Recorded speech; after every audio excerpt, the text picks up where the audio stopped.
Suicide directly affects individual lives and families, including those with a strong faith. We went to church every Sunday and all the holy days and everything like that. We were Catholic school trained, everything. So For Bishop John Dolan of the Diocese of Phoenix, the Catholic faith was a big part of growing up, but so was suffering. Throughout the course of his life, 3 of his siblings and a brother-in-law have died by suicide. it certainly impacted my life. Bishop Dolan draws attention to one of the misperceptions people might have, that someone who took their own life must not have prayed or had faith. But that's not true. My sister Mary had a great devotion to Saint Therese of Lisieux. She had a love for the Lord, but she also struggled. I've never met a person who tried to live as much as she tried to live. And that was a daily occurrence, trying to survive. Mary's story is a reminder of the real-life struggle people with mental illness can face. And by sharing his own grief and experience with suicide, Bishop Dolan has given others the chance to come forward, share similar stories, and seek healing. It has allowed other people to sort of come out of the dark. His witness comes at a needed time. According to the Centers for Disease Control and Prevention, deaths by suicide have reached unprecedented levels. New data shows nearly 50,000 suicide deaths in 2022, the highest number ever recorded in U.S. history. The Catholic Church provides clear teaching about the dignity of human life and the need to preserve it.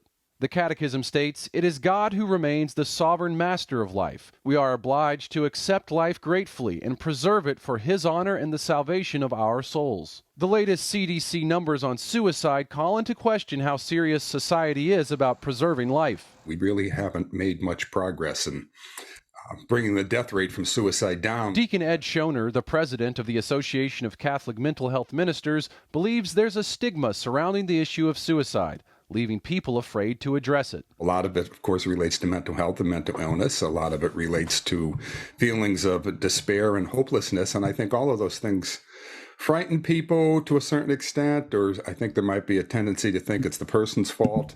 So as a society, we're not putting the resources into understanding and researching this and getting the death rates down. Like Bishop Dolan, the issue is personal for Deacon Schoner.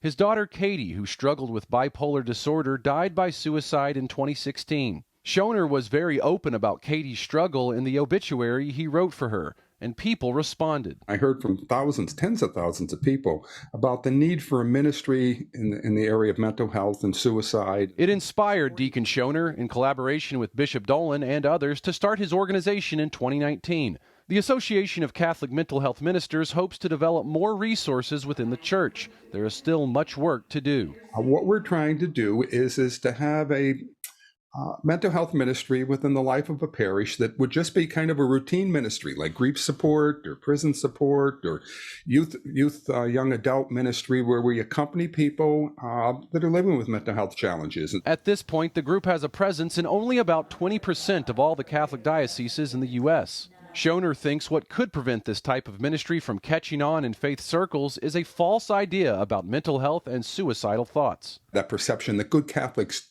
this doesn't happen to good Catholics, and therefore they feel excluded by the church, or they can't talk about it in church circles. They have to keep it quiet. That misperception similar to what Bishop Dolan shared. And we spoke with another priest who believes there might also be a misunderstanding of Catholic Church teaching about the souls of those who have died by suicide. What happens to them after death? Father Timothy Graff in the Archdiocese of Newark says those who have lost a loved one might express concerns about their salvation. Are they condemned? Is this, they're living in hell forever? Is this such a grave sin? And they're so culpable that there's no chance for salvation.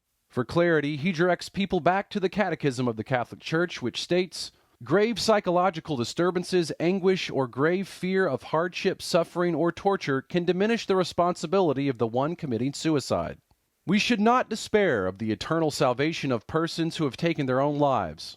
By ways known to Him alone, God can provide the opportunity for salutary repentance. The Church prays for persons who have taken their own lives."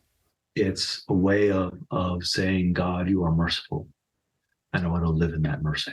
Bishop Dolan says the work of bringing Christ to others starts now.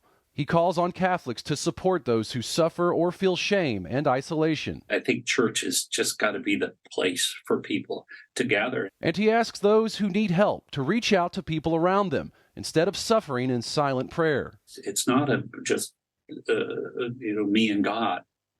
I'll never get there. God put us on earth with other people for a reason. Mark Irons, EWTN News In Depth.